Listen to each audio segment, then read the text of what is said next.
إن الحمد لله نحمده ونستعينه ونستغفره ونعوذ بالله من شرور أنفسنا ومن سيئات أعمالنا من يهده الله فلا مضل له ومن يضلل فلا هادي له وأشهد أن لا إله إلا الله وحده لا شريك له وأشهد أن محمدا عبده ورسوله صلى الله عليه وعلى آله وصحبه وسلم وبعد. Cheikh l'Islam rahimahullah ta'ala, il va maintenant passer à la réponse à la troisième question que lui a posée Abul Qasim rahimahullah, qu'il a interrogé au sujet des meilleurs moyens de subsistance, les meilleurs moyens de gagner sa vie, les meilleurs gains et les meilleurs profits. Et c'est une question à laquelle beaucoup d'entre nous souhaiteraient connaître la réponse. Et il se peut que si l'on pose la question à beaucoup d'entre nous, ils vont répondre par des réponses diverses et variées.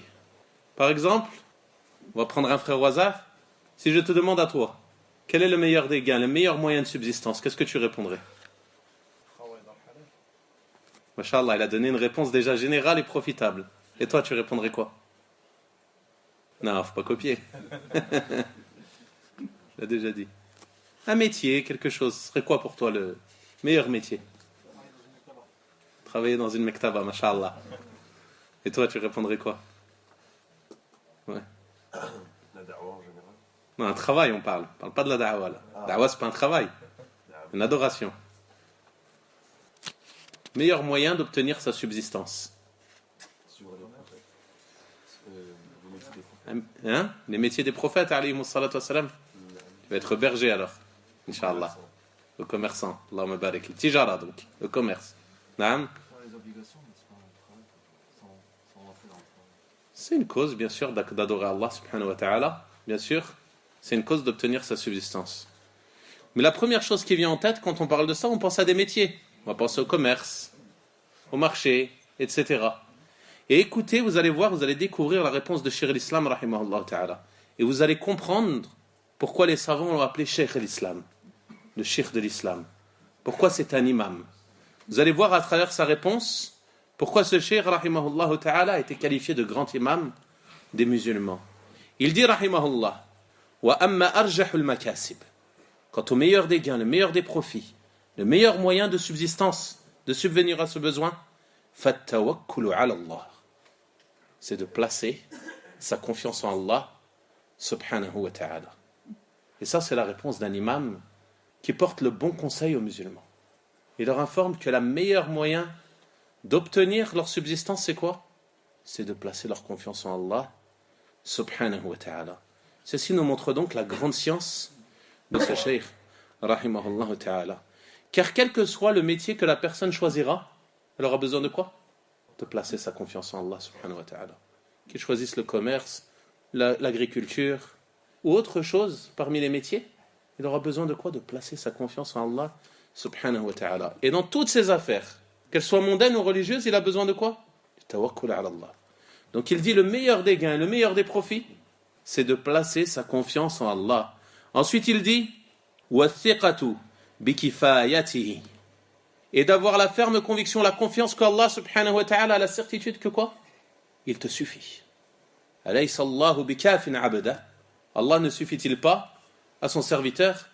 Et dans l'autre verset, وَمَنْ يَتَوَكَّلْ عَلَى اللَّهِ فَهُوَ حَسْبُهُ. Celui qui place sa confiance en Allah, Allah lui suffit. Donc il place sa confiance en Allah.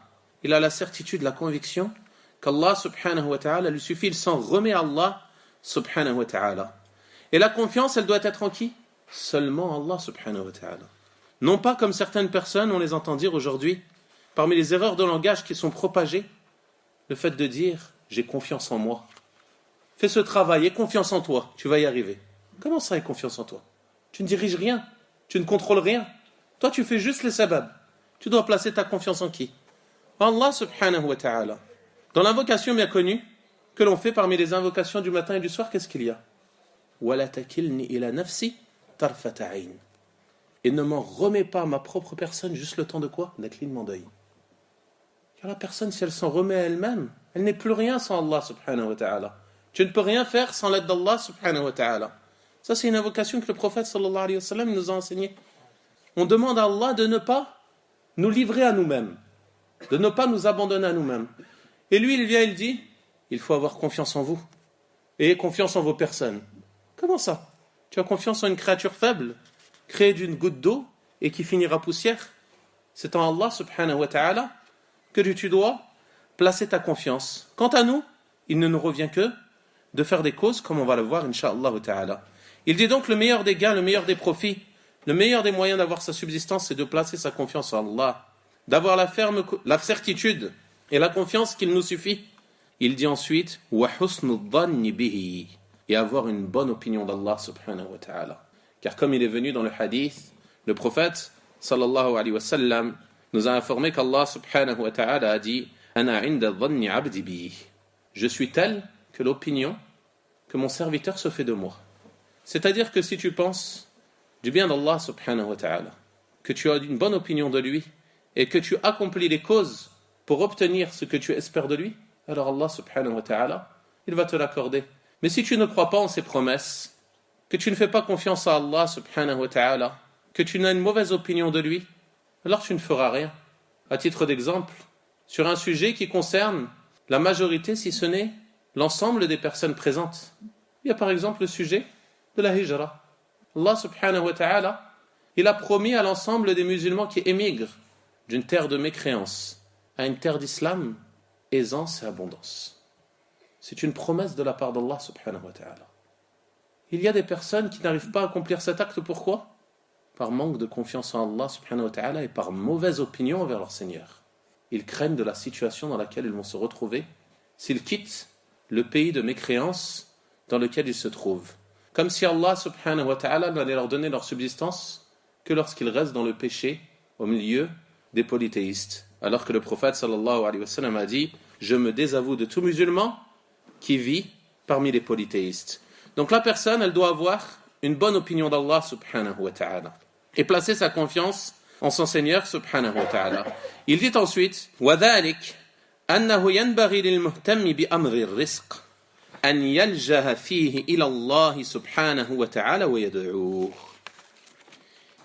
Il dit donc, il convient à celui qui se préoccupe de l'affaire de son rizq, l'affaire de sa subsistance, comment il va gagner sa vie, de s'en remettre à Allah subhanahu wa ta'ala à ce sujet et de l'invoquer. C'est-à-dire qu'il invoque Allah subhanahu wa ta'ala pour qu'il lui accorde sa subsistance. Car Allah subhanahu wa ta'ala, c'est lui, Ar-Razzaq, le grand pourvoyeur.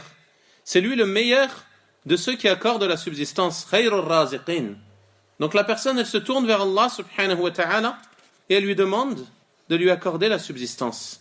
Il dit, rahimahullah, كما قال سبحانه وتعالى فيما يأثر عنه نبيه صلى الله عليه وسلم كلكم جائع إلا من أطعمت فاستطعموني أطعمكم يا عبادي كلكم عار إلا من كسوت فاستكسوني أكسكم.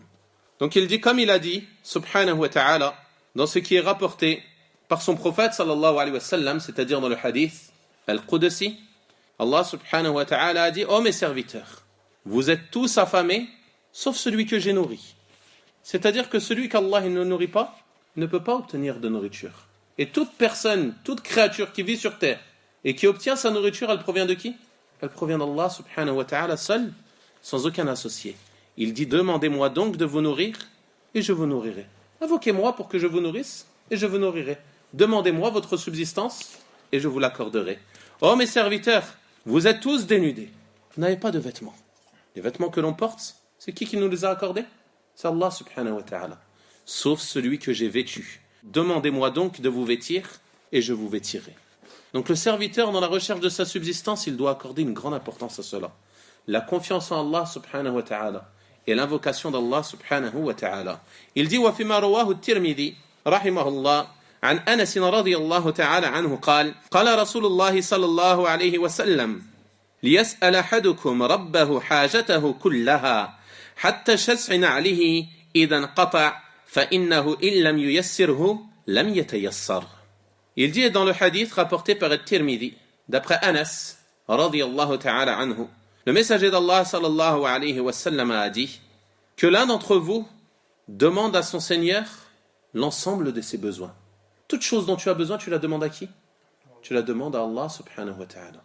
Il dit même, c'est là, il se défend, il invoque Allah subhanahu wa ta'ala. Il dit, car si Allah ne lui facilite pas, cela ne lui sera pas facilité. Ses lacets, ils se défont. Si Allah ne lui facilite pas pour renouer ses chaussures, cela ne lui sera pas facilité. Donc le prophète sallallahu alayhi wa sallam, il nous dit, toute chose dont vous avez besoin, vous la demandez à qui?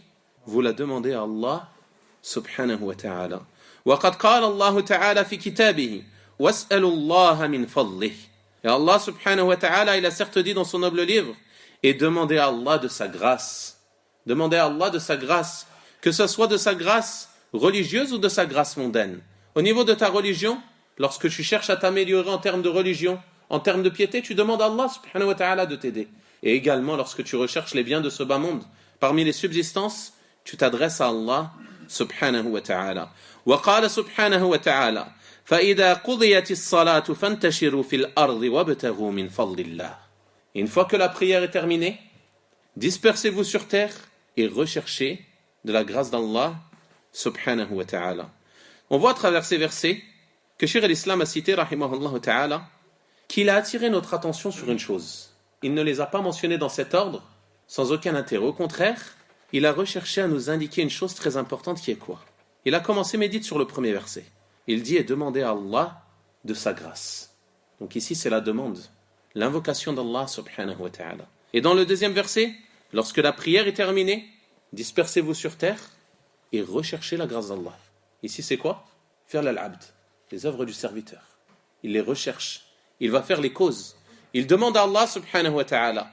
Il place sa confiance en Allah subhanahu wa ta'ala, puis ensuite qu'est-ce qu'il fait? Il va faire les causes. Il ne reste pas à attendre que cela vienne, mais il fait des causes pour obtenir cette subsistance. Mais avant tout cela, il place sa confiance en Allah subhanahu wa ta'ala. Il ne s'en remet pas à ses causes. Car c'est Allah subhanahu wa ta'ala qui décidera si ces causes, elles réussiront ou non. Et comme vous le connaissez tous, dans le hadith, le prophète sallallahu alayhi wa sallam, il a donné un exemple très clair à ce sujet. Il a dit, si vous placiez réellement votre confiance en Allah subhanahu wa ta'ala, alors il vous accorderait votre subsistance comme il l'accorde aux oiseaux. Comment Allah subhanahu wa ta'ala il accorde la subsistance aux oiseaux? Le prophète sallallahu alayhi wa sallam a dit, il sort le matin affamé. C'est-à-dire il sort de son nid. Et qu'est-ce qu'il fait? Il va voler. Il fait des causes. Il recherche sa subsistance. Et le soir il revient comment dans son nid? Rassasié. Il a mangé. Allah subhanahu wa ta'ala, il lui a donné sa subsistance. Et il n'y a aucune créature dans les cieux et sur la terre sans que sa subsistance elle n'incombe à Allah subhanahu wa ta'ala. Donc Cheikh al-Islam rahimahullah nous mentionne dans ces versets, il nous rappelle cette chose importante. Tu commences par demander à Allah subhanahu wa ta'ala de sa grâce, mais aussi tu fais des causes pour obtenir cette grâce qui provient d'Allah subhanahu wa ta'ala. Il dit ensuite وَهَذَا وَإِنْ كَانَ فِي الْجُمْعَةِ فَمَعْنَاهُ قَائِمٌ فِي جَمِيعِ الصَّلَوَاتِ. Il dit et ceci, c'est-à-dire le verset de Surat al-Jumu'ah, même si elle concerne la prière de Jumu'ah, cela est valable pour l'ensemble des prières. C'est-à-dire, une fois que tu sors de la prière, tu recherches la grâce d'Allah subhanahu wa ta'ala et tu fais des causes pour rechercher ta subsistance, pour rechercher les choses qui te sont profitables, ici-bas et dans l'au-delà. وَلِهَذَا وَاللَّهُ أَعْلَمْ أمر النبي صلى الله عليه وسلم الذي يدخل المسجد أن يقول اللهم افتح لي أبواب رحمتك وإذا خرج أن يقول اللهم إني أسألك من فضلك. Il dit et c'est pour cela, et Allah est plus savant, s'il nous informe de la sagesse d'une législation. Donc il remet cette science à Allah subhanahu wa ta'ala. Il pense avoir compris cette sagesse, mais il remet quand même la science à Allah subhanahu wa ta'ala. Il dit et c'est pour cela, et Allah est plus savant, que le prophète sallallahu alayhi wa sallam a ordonné à celui qui entre dans la mosquée de dire quoi? Oh Allah, ouvre-moi les portes de ta miséricorde. Pourquoi? Il va pour prier. Et lorsqu'il prie, qu'est-ce qu'il recherche? Il recherche la miséricorde d'Allah subhanahu wa ta'ala. Et puis quand il sort, le prophète sallallahu alayhi wa sallam, il lui a ordonné de dire quoi? Oh Allah, je te demande de ta grâce. C'est-à-dire qu'il part faire des causes, rechercher de la grâce d'Allah subhanahu wa ta'ala. Il dit وَقَدْ قَالَ الْخَلِيلُ alayhi salam, c'est-à-dire Ibrahim, فَابْتَغُوا عِنْدَ اللَّهِ الرِّزْقَ وَاعْبُدُوهُ وَاشْكُرُوا لَهُ. Et recherchez auprès d'Allah la subsistance, adorez-le et soyez reconnaissants envers lui. وَهَذَا أَمْرٌ وَالْأَمْرُ يَقْتَضِي الْإِجَابَ. Médite sur cette phrase. Il dit rahimahullah, et ceci est un ordre. Allah il a dit فَابْتَغُوا عِنْدَ اللَّهِ الرِّزْقَ. Et recherchez auprès d'Allah la subsistance. Et l'ordre, qu'est-ce qu'il implique? Il implique l'obligation, le fait de rechercher la subsistance auprès d'Allah subhanahu wa ta'ala. فالاستعانة بالله واللجوء إليه في أمر الرزق وغيره أصل عظيم. Il dit donc le fait de demander l'aide d'Allah subhanahu wa ta'ala et d'en revenir à lui au sujet de la subsistance, c'est un fondement immense parmi les fondements de cette religion. Donc ça, avant de répondre à la question du questionnaire, c'est le premier point sur lequel il a attiré son attention. Avant de lui répondre au sujet des meilleurs gains, des meilleurs profits, il a attiré son attention sur quoi? Qu'il est indispensable, qu'est-ce que soit le métier qu'il choisira, qu'il place sa confiance en Allah subhanahu wa ta'ala. Ensuite, il attire son attention sur un autre point et il dit ثم ينبغي له أن يأخذ المال بسخاوة نفس ليبارك له فيه ولا يأخذه بإشراف وهلع. Il dit ensuite, il convient. En réalité, le Cheikh l'Islam, rahimahullah ta'ala, ici, il a repris les termes d'un hadith dans lequel le prophète, sallallahu alayhi wa sallam, il a dit من أخذه يعني المال بسخاوة نفس بورك له فيه ومن أخذه بإشراف نفس لم يبارك له فيه. Celui qui prend l'argent بسخاوة نفس, Allah subhanahu wa ta'ala lui bénit. Et celui qui le prend بإشراف نفس, alors Allah subhanahu wa ta'ala il ne lui bénit pas. Et les savants ils ont donné deux explications à ces termes, سخاوة النفس وإشراف نفس. La première explication elle concerne celui qui reçoit l'argent. بسخاوة نفس, c'est-à-dire qu'il le prend sans le demander. L'argent il lui est venu, il ne l'a pas réclamé, il n'a pas mendié. S'il ne l'a pas quémandé, il ne l'a pas mendié, Allah il va lui bénir cet argent. Une subsistance lui est venue à lui, il l'a prise, alhamdulillah, il en profite, Allah va lui bénir. Mais s'il l'a quémandé, qu'il l'a mendié, qu'il l'a demandé sans nécessité, qu'il l'a recherché, qu'il était avide d'avoir cet argent, alors Allah subhanahu wa ta'ala, il ne lui bénira pas cet argent. Le deuxième sens qu'ils ont donné, il concerne celui qui va donner l'argent. C'est-à-dire bisakhawatin nafs, qu'il l'a donné avec générosité, de son plein gré, volontairement. Si tel est le cas, alors Allah subhanahu wa ta'ala, il va bénir cet argent qu'il a donné. Et quand il dit, et celui qui le prend bi ishraf nafsin lam yubarik lahu fi, celui qui le donne, s'il ne le donne pas de son plein gré, il le donne à contre-cœur. Alors Allah subhanahu wa ta'ala, il ne mettra pas de baraka dans cet argent. Donc Cheikh l'Islam, rahimahullah, il attire notre attention sur ce sens. C'est-à-dire que tu prennes l'argent sans le quémander, sans le solliciter et sans avidité, sans être avide de cet argent. Avoir beaucoup d'avidité, vouloir ramasser cet argent. Il dit dans ce cas-là, Allah subhanahu wa ta'ala, il va le bénir. Il décrit ensuite le comportement que doit avoir le serviteur. Il dit بَلْ يَكُونُ الْمَالُ عِنْدَهُ بِمَنْزِلَةِ الْخَلَاءِ. Il dit mais l'argent pour lui, il est comparable à quoi? Aux toilettes. Il a donné l'exemple le plus méprisable. Les toilettes. Et dans d'autres de ses livres, il compare l'argent à quoi? À un âne. Comme un âne. Il dit un âne, qu'est-ce que tu vas faire? Si tu n'en as pas besoin, tu n'as pas besoin de monter dessus pour le prendre comme monture, tu ne vas pas monter dessus, tu vas le délaisser. Et ici, il le compare encore plus méprisable. Il dit quoi? C'est comme les toilettes. Les toilettes, tu en as besoin en cas de nécessité. Tu y vas quand tu as besoin et tu n'y accordes aucune importance. Ce n'est pas une chose à laquelle tu vas accorder de l'importance. Il dit, Cheikh l'Islam, rahimahullah ta'ala, il doit en être de même en ce qui concerne l'argent. C'est cette place que l'argent il doit avoir dans ton cœur. Il dit alladhi yahtaju ilayhi min ghayri an yakuna lahu fil qalbi makana. Les toilettes, tu en as besoin, mais ça n'a aucune importance dans ton cœur. Ton cœur, il n'est pas attaché à cette chose-là. Tu l'as fait parce que tu n'as pas le choix. Il dit l'argent, c'est pareil, il doit avoir la même place dans ton cœur. Tu le prends parce que tu n'as pas le choix. Tu dois subvenir à tes besoins, tu prends cet argent. Mais il n'a aucune importance dans ton cœur. وَالسَّعْيُ فِيهِ إِذَا سَعَى كَإِصْلَاحِ الْخَلَى. Il dit les efforts qu'il fait pour obtenir l'argent, ça doit être les mêmes efforts qu'il fait quand il a besoin d'accomplir ses besoins. Il ne doit pas y consacrer tout son temps. Il ne doit pas y consacrer toute sa vie. Et Cheikh l'Islam, rahimahullah ta'ala, il va ensuite approfondir ce sens. Il dit وفي الحديث المرفوع الذي رواه الترمذي وغيره رحمهم الله تعالى قال النبي صلى الله عليه وسلم من أصبح والدنيا أكبر همه شتت الله عليه شمله وفرق عليه ضيعته ولم يأته من الدنيا إلا ما كتب له ومن أصبح والآخرة أكبر همه جمع الله عليه شمله وجعل غناه في قلبه وأتته الدنيا وهي راغمة. Il dit le prophète sallallahu alayhi wa sallam dans ce hadith qui est rapporté par At-Tirmidhi rahimahullah, et d'autres, celui qui se lève le matin et dont la plus grande préoccupation c'est ce bas monde. La chose dont il se soucie le plus c'est ce bas monde. Alors Allah subhanahu wa ta'ala, il va disperser ses efforts, il va disperser ce qu'il réunit. Et il va diviser ce dont il a besoin. L'argent qu'il a recherché, qu'il a amassé, après lequel il court, Allah subhanahu wa ta'ala, il va le disperser, le diviser. وَلَمْ يَأْتِيهِ مِنَ الدُّنْيَا إِلَّا مَا كُتِبَ لَهُ. Il n'aura de ce bas monde que ce qui lui était prescrit. Lui, il s'en préoccupe, mais le fait qu'il y accorde autant d'importance, cela ne va pas être la cause qu'il en obtienne plus. Au contraire, il aura l'impression d'être pauvre tout le temps, car il ne se soucie que des biens de ce bas monde. Et plus il en aura, plus il en voudra. Donc Allah subhanahu wa ta'ala, il va l'éprouver par cela, et malgré cela, il n'aura de ce bas monde que ce qu'Allah lui a écrit, pas plus. Il dit ensuite, et celui qui se lève, et dont l'au-delà est la plus grande préoccupation. Il pense à son au-delà, ce qui va lui arriver après la mort. Alors Allah subhanahu wa ta'ala, il va réunir pour lui, il va mettre la richesse dans son cœur. C'est-à-dire que même s'il a peu, il sera satisfait. Donc il aura la richesse dans son cœur, la richesse de l'âme. Et la dunya lui viendra, wa hiya rarima. Elle sera contrainte.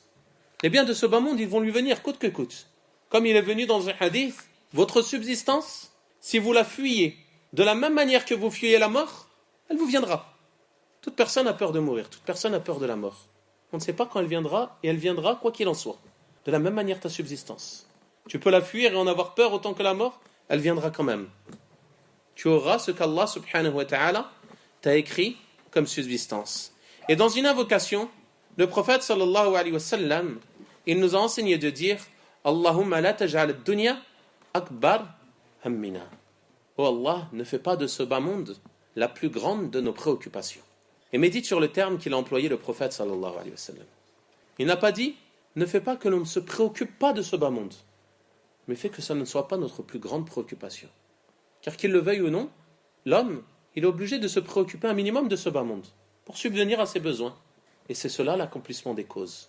C'est celui qui lui incombe. Mais cela ne doit pas être la chose la plus importante de laquelle il se préoccupe. Il dit ensuite وَقَالَ بَعْضُ السَّلَفِ أَنْتَ مُحْتَاجٌ إِلَى الدُّنْيَا وَأَنْتَ إِلَى نَصِيبِكَ مِنَ الْآخِرَةِ أَحْوَجٌ.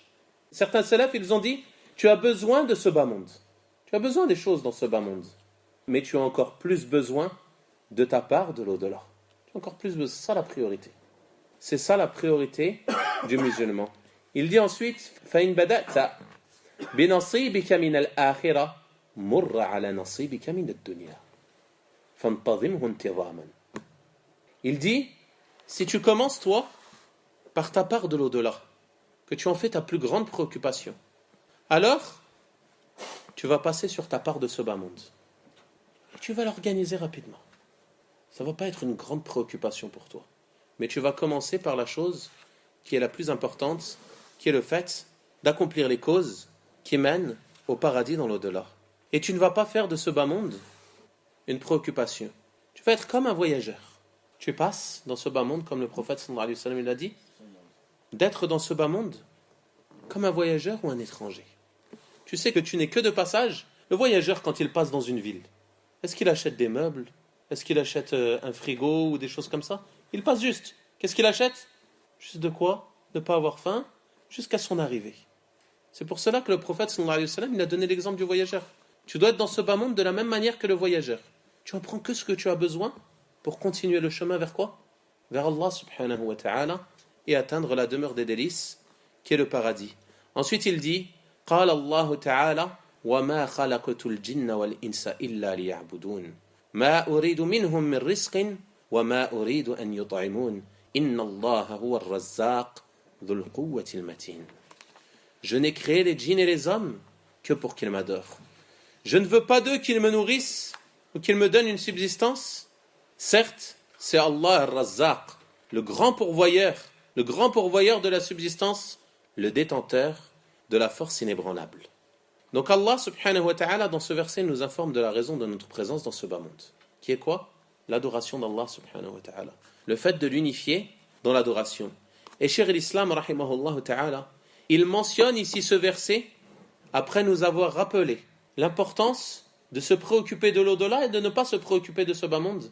Il était donc très important qu'il nous rappelle ce verset afin de nous rappeler la cause de notre présence dans ce bas monde.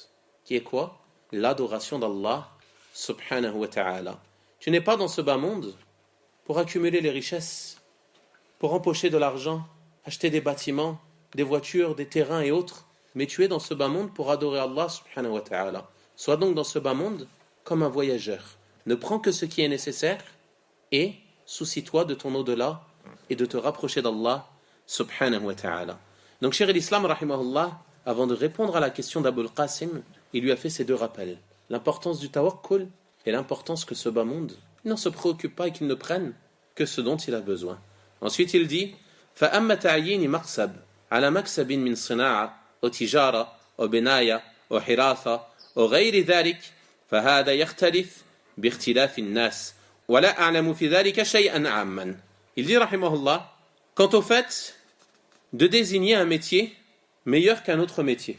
Après, elle mentionne plusieurs exemples, la construction, le commerce, l'agriculture ou autres métiers. Il dit cela diverge selon la différence des personnes. Chaque personne a des talents dans des choses, chaque personne a des facilités dans des choses, et ainsi de suite. Il dit, je ne connais pas à ce sujet une chose générale.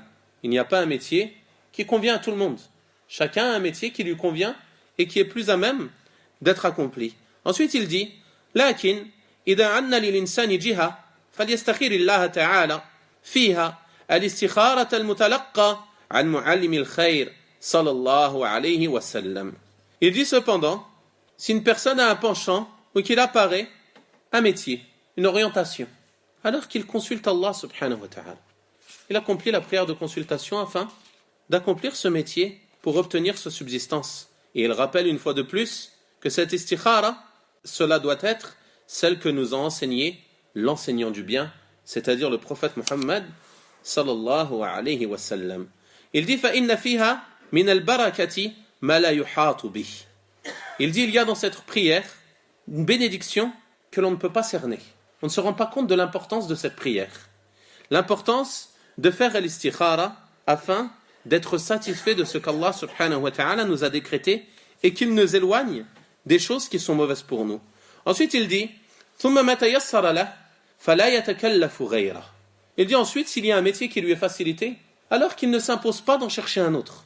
Il y a une chose qui lui est facilitée, il réussit à obtenir de ce bas monde ce qui lui suffit, alors qu'il ne cherche pas à accumuler, à chercher autre chose, ou à changer, aller à droite, à gauche et se disperser. Car ce bas monde, ce n'est pas important. Ce ne doit pas être ça sa plus grande préoccupation. Il a ce qui lui suffit, alhamdulillah, il peut adorer Allah subhanahu wa ta'ala comme il se doit, et il obtient ce qui lui suffit comme subsistance, alors cela est suffisant.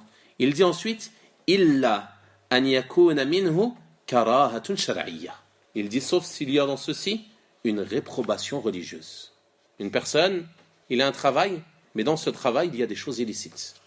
Il travaille dans un endroit où on vend de l'alcool. Il travaille dans un endroit où il y a des transactions usuraires. Il travaille dans un endroit où il y a de la mixité. Alors dans ce cas-là, il doit réfléchir à trouver un autre métier, un autre travail, un autre moyen de subsistance.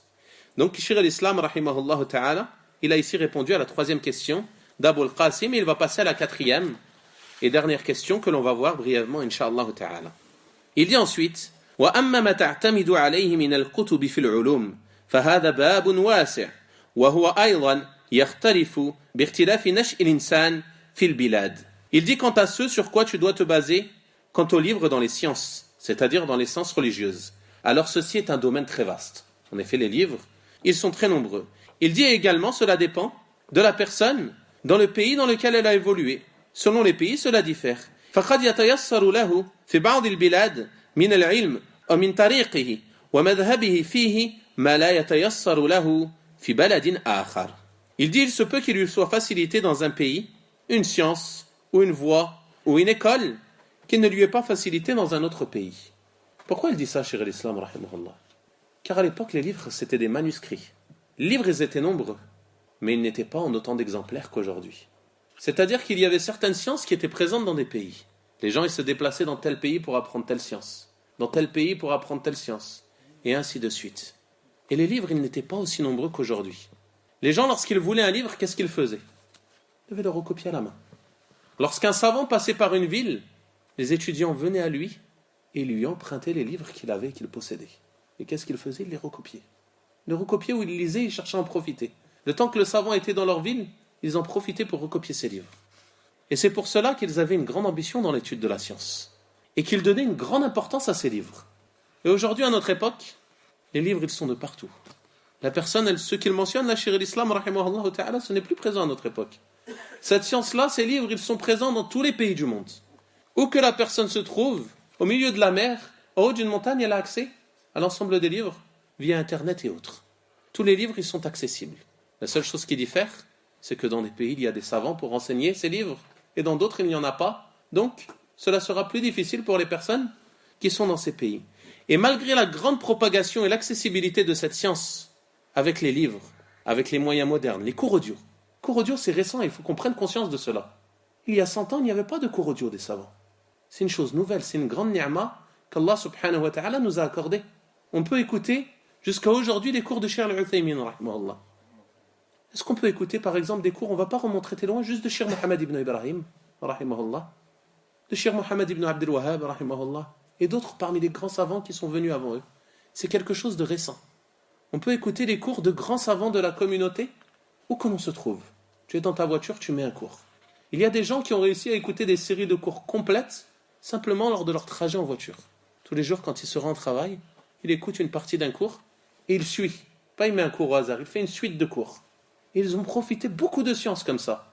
Il y a des gens à leur travail, ils écoutent des cours des savants. Et ils profitent de la science ainsi. Donc c'est bien fait, il faut qu'on se rende compte. Et qu'on remercie Allah subhanahu wa ta'ala. Et comment on le remercie ? En profitant. On profite de ces bienfaits, on profite des livres qui sont propagés, on ne les laisse pas dans les bibliothèques se recouvrir de poussière. Les gens aujourd'hui, ils achètent des livres, mais la plupart des livres qui sont dans sa bibliothèque, peut-être, ils ne savent même pas de quel sujet ils traitent. Ils ne savent même pas ce qu'il y a dedans. Alors qu'eux, à l'époque, vu qu'ils le recopiaient, le livre, ils savaient ce qu'il y avait dans le livre, ils le connaissaient. Peut-être que même en le recopiant, certains d'entre eux, ils le mémorisaient. Ils recopiaient les livres, ils connaissaient, ils avaient la pleine connaissance de ce qu'il y avait dans ces livres. Aujourd'hui, les livres, on les achète, on les pose. Parfois, une personne, elle ne va même pas lire le sommaire. Au moins pour connaître le sujet du livre qu'elle vient d'acheter. C'est le minimum. Au moins, tu sais que si un jour tu cherches quelque chose sur cette question, tu pourras le trouver dans ce livre. Donc, il est important de faire des efforts à ce sujet. Donc, Cheikh l'Islam, rahimahullah, il dit que cela diffère selon les pays ou selon les enseignants. Il se peut qu'un enseignant, par exemple, pour enseigner la croyance, il va choisir de commencer par tel ou tel livre. Un autre va choisir de commencer par tel ou tel livre. Et ainsi de suite. Donc, cela diffère de l'enseignant et de l'endroit où tu te trouves. Il dit ولكن جماع الخير أن يستعين بالله سبحانه وتعالى في تلقي العلم الموروث عن النبي صلى الله عليه وسلم. Il dit, mais ce qui réunit le bien, c'est qu'il demande l'aide d'Allah. Il rappelle l'importance de demander l'aide d'Allah. Car si Allah ne t'aide pas, tu ne pourras pas apprendre cette science. C'est que tu demandes l'aide d'Allah dans la recherche de la science héritée du prophète sallallahu alayhi wa sallam. C'est quelle science que l'on recherche ? Celle qui est héritée du prophète sallallahu alayhi wa sallam. Et les prophètes, ils n'ont laissé en héritage ni dinar ni dirham. Ils n'ont pas laissé d'argent en héritage. Mais ils ont laissé quoi ? La science. Celui qui prend une part de cette science, il a certes saisi une part prospère, une part bénéfique, une part dont il va profiter ici-bas et dans l'au-delà. Et c'est ce qui est visé ici par la science dont parle Cheikh l'Islam, rahimahullah, la science religieuse héritée du prophète sallallahu alayhi wa sallam. Il dit فَإِنَّهُ هُوَ الَّذِي يَسْتَحِقُّ أَنْ يُسَمَّ عِلْمًا. Il dit c'est cette science qui mérite d'être appelée ilm, d'être appelée science, la science héritée du prophète sallallahu alayhi wa sallam. وَمَا سِوَاهُ إِمَّا أَنْ يَكُونَ عِلْمًا فَلَا يَكُونُ نَافِعًا. Il dit autre que cela, c'est peut-être une science, mais elle n'est pas profitable. إِمَّا أَلَّا يَكُونَ عِلْمًا وَإِنْ سُمِّيَ بِهِ. Comme la philosophie par exemple. Elle est appelée science, mais ce n'est pas de la science en réalité. C'est de l'égarement. Ou d'autres choses qui sont appelées science et qui en réalité ne font pas partie. Mais la vraie science, c'est la science héritée du prophète sallallahu alayhi wa sallam. وَلَئِنْ كَانَ عِلْمًا نَافِعًا فَلَا بُدَّ أَنْ يَكُونَ فِي مِيرَاثِ مُحَمَّدٍ صلى الله عليه وسلم ما يغني عنه مما هو مثله وخير منه. Écoutez ce qu'il dit, rahimahullah ta'ala. S'il y a une science qui est profitable, alors il est inévitable que tu la trouves dans l'héritage de Muhammad sallallahu alayhi wa sallam. Et tu trouveras dans l'héritage de Muhammad sallallahu alayhi wa sallam ce qui te permettra de te passer d'autre que cela, parmi ce qui est égal ou meilleur que cette science. À titre d'exemple, parmi les choses qui commencent à se propager au sein de la communauté, le fait de rechercher par exemple des méthodes d'éducation autres que celles que nous avons reçues du prophète sallallahu alayhi wa sallam. On entend certains musulmans prendre des méthodes d'éducation des mécréants par exemple. L'exemple de la méthode Montessori. Ils prennent cette méthode d'une femme qui est mécréante. Ils veulent éduquer leurs enfants avec une méthode d'une femme mécréante, qui n'est pas musulmane, qui n'est pas parmi les gens qu'Allah subhanahu wa ta'ala aime et agrée. Donc qu'attendons-nous de telle personne? Est-ce qu'on attend le bien pour nos enfants en les éduquant avec une telle méthode? Et parmi les choses mauvaises qu'il y a dans cette méthode, le fait de laisser libre cours à l'enfant d'accomplir ce qu'il veut. Il ne faut pas le disputer. Il ne faut rien lui faire. Il faut qu'il comprenne les choses tout seul. Est-ce que c'est comme ça que le prophète sallallahu alayhi wa sallam éduquait les enfants? Lorsqu'il a vu son petit-fils prendre une date de la zakat, qu'est-ce qu'il lui a fait? Il lui a retiré de la bouche. Il lui a dit, ne sais-tu pas que la zakat, que l'argent des biens de la zakat sont interdits à la famille de Mohammed sallallahu alayhi wa sallam, alors que c'était un petit enfant. Il lui a interdit, il lui a enseigné le bien. Donc l'éducation, on doit l'apprendre de quoi? De la sunna du messager d'Allah sallallahu alayhi wa sallam. Toute science, toute connaissance, il faut te dire que tu vas la trouver dans la religion de l'islam. Le prophète sallallahu alayhi wa sallam, il l'a éclairci. Tu trouveras quelque chose d'équivalent ou quelque chose de mieux encore. Cela ne veut pas dire que l'on ne profite pas des expériences profitables que font les non-musulmans. S'il y a des sciences qu'ils ont, sur lesquelles ils ont avancé, et qui sont profitables et dont les musulmans peuvent profiter, ont un intérêt pour leur religion, ils vont prendre ces sciences, ils vont en profiter pourquoi? Pour les musulmans, pour l'intérêt des musulmans et pour l'intérêt de l'islam. Et pour revenir à cette méthode, la méthode Montessori, si par exemple la personne elle se contente de prendre les objets dont elle se sert, etc., il n'y a pas de mal en cela. Ce qui est interdit et réprouvable, c'est quoi? C'est de se baser sur toute la méthode et de délaisser la sunna du messager d'Allah sallallahu alayhi wa sallam en termes d'éducation des enfants. Et ceci n'est qu'un exemple. Ceci n'est qu'un exemple. Il y a d'autres domaines où malheureusement, au sein de la communauté, on est touché par des personnes qui sont parties chercher les choses en dehors de la sunna du messager d'Allah sallallahu alayhi wa sallam, alors que la sunna comprend ce qui est bien meilleur que cela. Il dit وَلْتَكُنْ هِمَّتُهُ فَهْمَ مَقَاسِدِ الرَّسُولِ صلى الله عليه وسلم في أمره والنهي وسائر كلامه. Il dit, et ce qu'il recherche, ce à quoi il doit donner de l'importance, cela doit être de comprendre ce que visait le messager d'Allah sallallahu alayhi wa sallam dans ses ordres, dans ses interdictions et ses autres paroles, c'est-à-dire les informations qu'il nous a transmises. Tu dois chercher à comprendre qu'est-ce que visait le messager d'Allah sallallahu alayhi wa sallam pour cela. فإذا اطمأن قلبه أن هذا هو مراد الرسول صلى الله عليه وسلم فلا يعدل عنه فيما بينه وبين الله تعالى ولا مع الناس. Il dit rahimahullah, et si son cœur s'apaise quant au fait que ceci est ce que visait le messager d'Allah sallallahu alayhi wa sallam, il a compris la parole du prophète sallallahu alayhi wa sallam et son cœur est apaisé quant à cela, alors il ne doit pas le délaisser. Que ce soit ce qui concerne sa relation avec Allah ou alors sa relation avec les gens. Il ne doit délaisser la parole du prophète sallallahu alayhi wa sallam pour la parole de personne parmi les gens. Pas même Abu Bakr et Omar, radiyallahu ta'ala anhuma, les plus savants de la communauté après le prophète sallallahu alayhi wa sallam. Si tu as la parole du messager d'Allah sallallahu alayhi wa sallam, tu ne dois la délaisser ni pour la parole d'un compagnon, ni pour la parole d'un imam, ni pour la parole d'un savant, et encore moins pour la parole d'un charlatan ou d'un présentateur télé ou autre personne parmi ceux qui égarent les gens et qui parlent à notre époque de la religion. Tu as la parole du messager d'Allah sallallahu alayhi wa sallam, tu dois t'y accrocher et ne pas la délaisser. Que cela concerne ta relation avec Allah ou ta relation avec les gens. Il dit إِذَا أَمْكَنَهُ ذَلِكَ, s'il en a la possibilité. Pourquoi? Parce qu'Allah subhanahu wa ta'ala a dit فَاتَّقُوا اللَّهَ مَا اسْتَطَعْتُمْ. S'il y a des choses dont il n'a pas les capacités réelles, alors il est excusé pour cela, mais il doit faire des efforts pour accomplir ce qu'il peut. وَلْيَجْتَهِدْ أَنْ يَعْتَصِمَ فِي كُلِّ بَابٍ مِنْ أَبْوَابِ الْعِلْمِ بِأَصْلٍ مَأْثُورٍ عَنِ النَّبِيِّ صلى الله عليه وسلم. Et qu'il fasse des efforts pour s'accrocher dans chaque domaine de la religion, dans chaque domaine de la science, à une base rapportée du prophète sallallahu alayhi wa sallam. C'est-à-dire chaque chose que tu accomplis pour te rapprocher d'Allah subhanahu wa ta'ala, tu dois regarder si elle a une source provenant du prophète sallallahu alayhi wa sallam. Est-ce que ceci est une source dans la sunna? Yarhamukallah. Tu dois faire des efforts pour cela, pour rechercher cela. Tu dois donc rechercher la science et rechercher ce qui vient du prophète sallallahu alayhi wa sallam.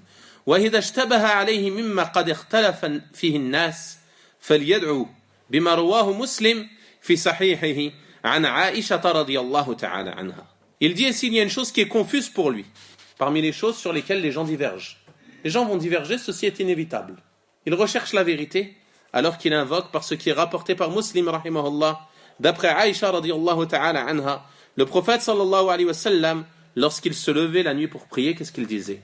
Allahumma rabba Jibril, wa Mikail, wa Israfil, fatir as-samawati wal ard, alim al-ghaybi wa shahada, anta tahkumu bayna ibadika fima kanu fihi yakhtalifun, ihdini lima ikhtalifa fihi min al-haqq bi idnik, innaka tahdi man tasha ila siratin mustaqim. Ô Allah, Seigneur de Jibril, de Mikail et d'Israfil, créateur des cieux et de la terre, connaisseur et grand savant de ce qui est imperceptible et de ce qui est vu, c'est-à-dire de ce qui est fait en public et de ce qui est fait en secret.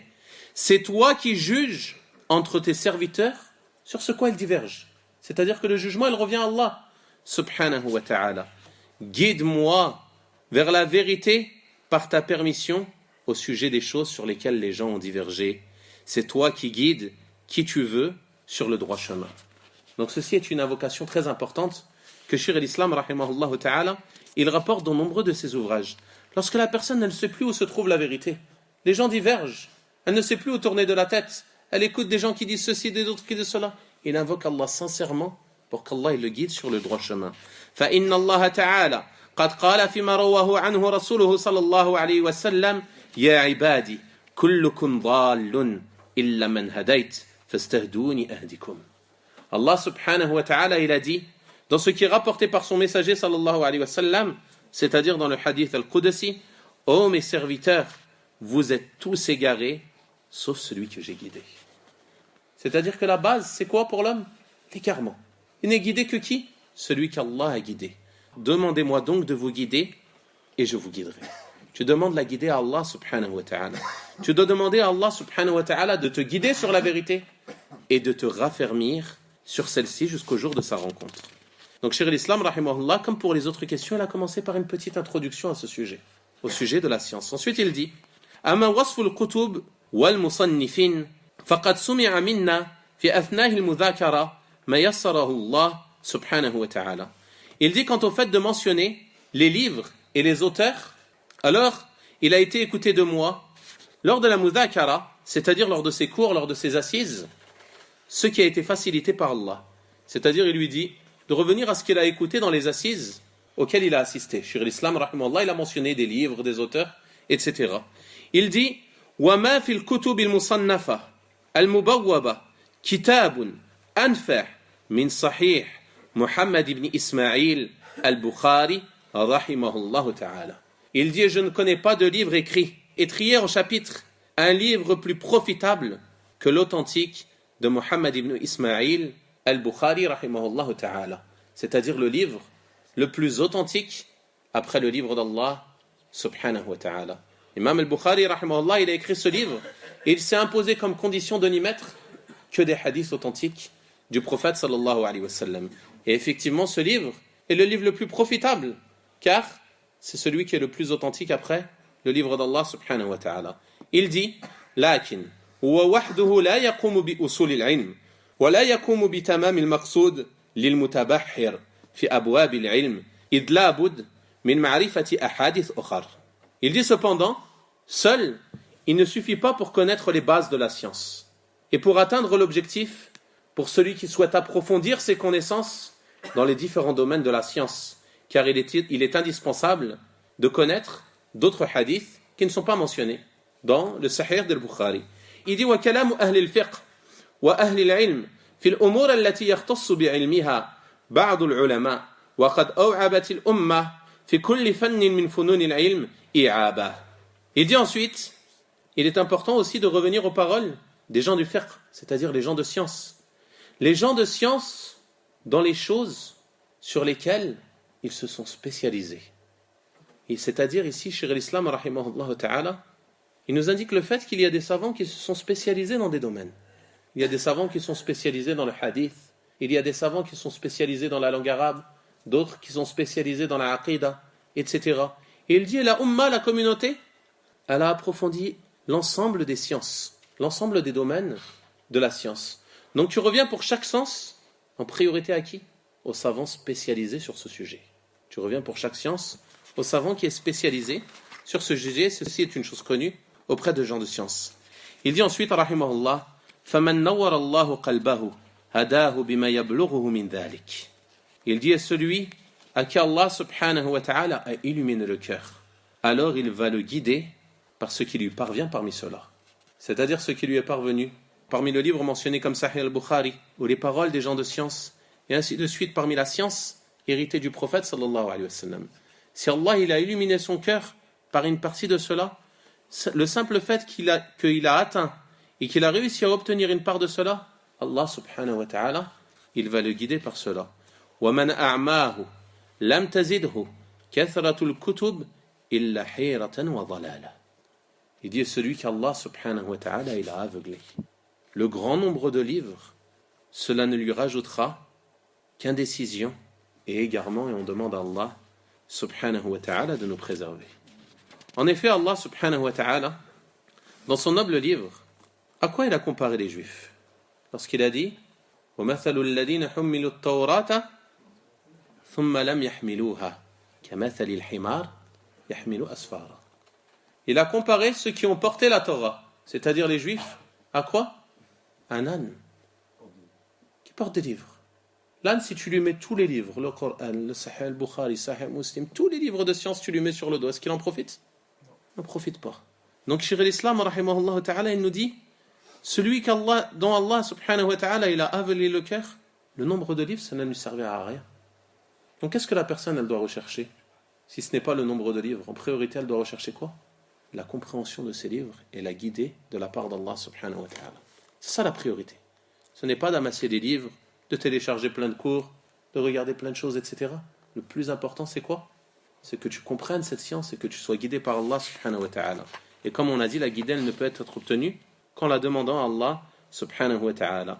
Il dit كما قال النبي صلى الله عليه وسلم لأبي العبيد الأنصاري رحمه الله تعالى أوليست التوراة والإنجيل عند اليهود والنصارى فماذا تغني عنهم. Il a dit sallallahu alayhi wa sallam, la Torah et l'évangile ne sont-ils pas auprès des juifs et des chrétiens? Ils ne leur sont d'aucune utilité. Pourquoi le prophète sallallahu alayhi wa sallam il a dit cela? Il a dit cela alors qu'il était en train d'informer ses compagnons radiyallahu ta'ala anhum de la disparition de la science à l'arrivée de l'heure. Les compagnons se sont étonnés radiyallahu ta'ala anhum. Et l'un d'entre eux il a dit, nous apprenons le Coran, nous l'enseignons à nos enfants, comment la science peut-elle disparaître? Le prophète sallallahu alayhi wa sallam il lui a dit à ce compagnon, que ta mère te perde. Je te pensais parmi les savants des gens de Médine. Ne vois-tu pas la Torah et l'évangile auprès des juifs et des chrétiens? À quoi leur servent-ils? C'est-à-dire qu'ils ont eu le livre de la part d'Allah subhanahu wa ta'ala, mais cela ne leur a été d'aucune utilité. Pourquoi? Parce qu'ils ne l'ont pas suivi et ils n'ont pas obtenu la guidée, ils n'ont pas profité de la guidée qu'Allah subhanahu wa ta'ala leur a révélée dans ses livres. Donc les musulmans c'est la même chose. S'ils ne reviennent pas aux enseignements du Coran, aux enseignements de la sunna du prophète sallallahu alayhi wa sallam, ils ne peuvent pas obtenir la guidée. Ils doivent rechercher la guidée dans ces deux sources pures et authentiques, le Coran et la sunna authentique du messager d'Allah sallallahu alayhi wa sallam, et de demander à Allah subhanahu wa ta'ala de les guider. Enfin, Cheikh l'Islam rahimahullah ta'ala, il termine par une invocation et il dit فَنَسْأَلُ اللَّهَ الْعَظِيمَ أَنْ يَرْزُقَنَا الْهُدَى وَالسَّدَادِ. On demande donc à Allah l'immense de nous accorder la guidée et la rectitude. وَيُلْهِمَنَا رُشْدَنَا, et qu'il nous accorde la bonne orientation. وَيَقِينَ شَرَّ أَنفُسِنَا, et qu'il nous préserve du mal de nos personnes. وَأَلَّا يُزِيغَ قُلُوبَنَا بَعْدَ إِذْ هَدَانَا, et qu'il ne fasse pas dévier nos cœurs après nous avoir guidés. En effet, aujourd'hui, on remercie Allah subhanahu wa ta'ala. Allah, il nous a guidés à l'islam, il nous a guidés à la sunna, il nous a guidés sur la voie des pieux prédécesseurs, rahimahumullah ta'ala. Mais il ne faut pas croire que tu as atteint la finalité. Car l'homme, il est exposé aux troubles et aux épreuves, yarhamukallah. Il est exposé aux troubles et aux épreuves jusqu'à son dernier souffle. Donc on demande à Allah subhanahu wa ta'ala de nous raffermir sur cela, et comme il a dit sur l'islam, de ne pas faire dévier nos cœurs après nous avoir guidés. وَيَهَبْ لَنَا مِن لَدُنْهُ رَحْمَةً إِنَّهُ هُوَ الْوَهَّابُ وَالْحَمْدُ لِلَّهِ رَبِّ الْعَالَمِينَ وَصَلَوَاتُهُ عَلَى أَشْرَفِ الْمُرْسَلِينَ. Et c'est ainsi que termine Cheikh l'Islam rahimahullah ta'ala cette recommandation qui était en réponse à la question de ce noble savant Abu al-Qasim al-Maghribi rahimahullah ta'ala. Je demande donc à Allah subhanahu wa ta'ala de nous faire profiter de tout ce que l'on a dit et écouté, et je demande à Allah subhanahu wa ta'ala de faire de cette assise une preuve pour nous et non pas contre nous au jour de sa rencontre, comme je demande à Allah subhanahu wa ta'ala de raffermir nos cœurs sur sa religion, car certes, c'est lui qui retourne les cœurs. Wa sallallahu wa sallim wa barik ala nabiyyina Muhammadin wa ala alihi wa sahabatihi ajma'in walhamdulillahi rabbil alamin wa jazakumullahu khairan wa baraka fikum.